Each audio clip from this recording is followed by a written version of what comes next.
Hey, Rainbow here, and welcome to my channel. How is everyone doing? I hope everyone is doing well, especially as we're heading into the holiday season. So I was watching a video from that Ari did from Revzilla, and it was a video about laying down your bike to avoid an accident and how you hear that very frequently. And it kind of made me think a little bit and reflect on some things in the past. So I'd recommend watching that video. I'll put a link to I'll put a link below in the description, and let's have a little discussion about that, shall we?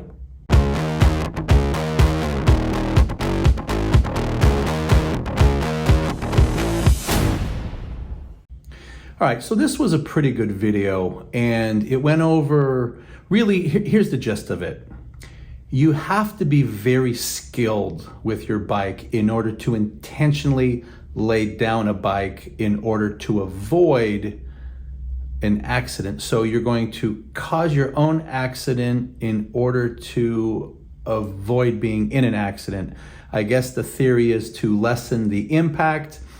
He did say that, of course, if a semi pulls out in front of you and you don't want to get decapitated, you're going to try to lay it down. But it's actually not that easy to lay the bike down when you're just going in a straight line. So I think that often this has to do, as he alluded to, with maybe misuse of the rear brake, it's sliding out and so on and so forth. And that essentially what he was saying is when people say they had to lay the bike down, that they're just trying to save face, because ultimately it means that they screwed up in most instances, okay? Because they even interviewed a stunt man who said it's not easy to lay a bike down intentionally, especially on a split second without it being rehearsed in advance. But that's a whole other discussion that maybe we should be having here if you want to debate that. I'm not going to say I disagree with it, but it reminded me of a particular situation when this really first came up with me, and it was late 80s after I got out of the Marine Corps, early 90s, and I found myself in a jury for a civil case that it was motorcycle versus car. And I ended up becoming the jury foreman. And it was actually, there were like two factions of this jury.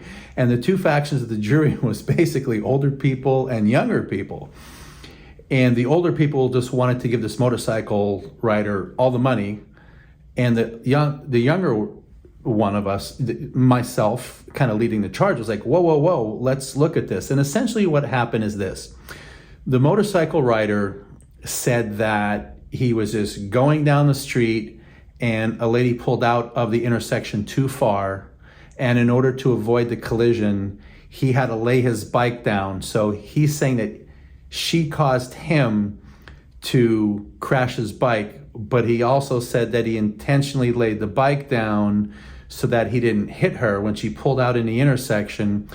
And as a result, he slid into a curb and hurt his shoulder and his elbow and needed some rehabilitation for that.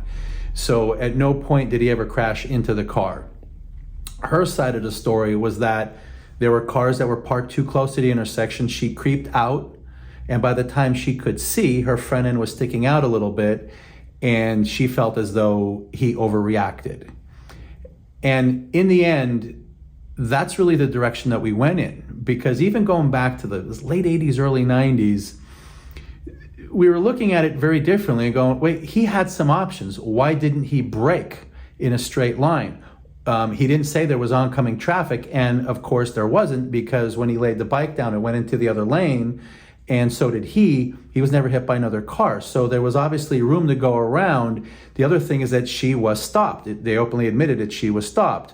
So at the end of the day, in order to compromise, and that's unfortunately how this works, we had to say, okay, we're going to find her partially at fault, and we only gave him a very small amount of money for his trouble, basically to pay for the bike and some medical bills. It was a very small amount, significantly less than they were expecting. It was like $20,000 back then, and they were expecting big money. They wanted over $50,000, which means they wanted to max out her insurance of $100,000 and $300,000. Anyway, So what are your thoughts on this? I believe that it is very difficult to lay down the bike when you're going faster, really almost any speed in a straight line, and then at a split second you make a decision that you laid down the bike. I'm with Ari on this one. I think there are times when you absolutely have to, and you have to make your best attempt so that you don't get decapitated, you don't go underneath something that's, the bike can go that you can't fit. And that would be very difficult to do. But I honestly do believe that most of the time when you say you laid the bike down, it's because you screwed up and you're kind of trying to save face. I agree with Ari, and I agree with the video that he came out with, but I think it's an important point, and I'd like to discuss it below in the comments and kind of go over this a little bit. So I thought it was also important that I kind of tell you a story when I was on a jury and how we had a compromise. But ultimately, I just remember being on that jury, and like I said, I was a jury foreman, and I was just thinking, I'm going, as a motorcycle rider, I'm like, dude, you had options, and you chose to lay the bike down. I honestly didn't want to give him anything, but the compromise that's what compromise is. Anyway, hey, if you like these kind of discussions and these videos, I know I do a lot of reviews, and I talk about a lot of Ducati stuff and Triumph especially. I've taken rides and looked at some Harleys and so on and so forth. But if you do like this kind of stuff and you like this kind of content, please like and please subscribe. It would really help so that it would more incentivize me to want to spend more time doing this, because this takes a lot of time. I just got home from work. It's late. I had a really late meeting and so on, and I just couldn't get this out of my head. So that's the thoughts for today. Please like, please subscribe. Thank you very much, and comment below. Thank you, and have a good day. Bye-bye.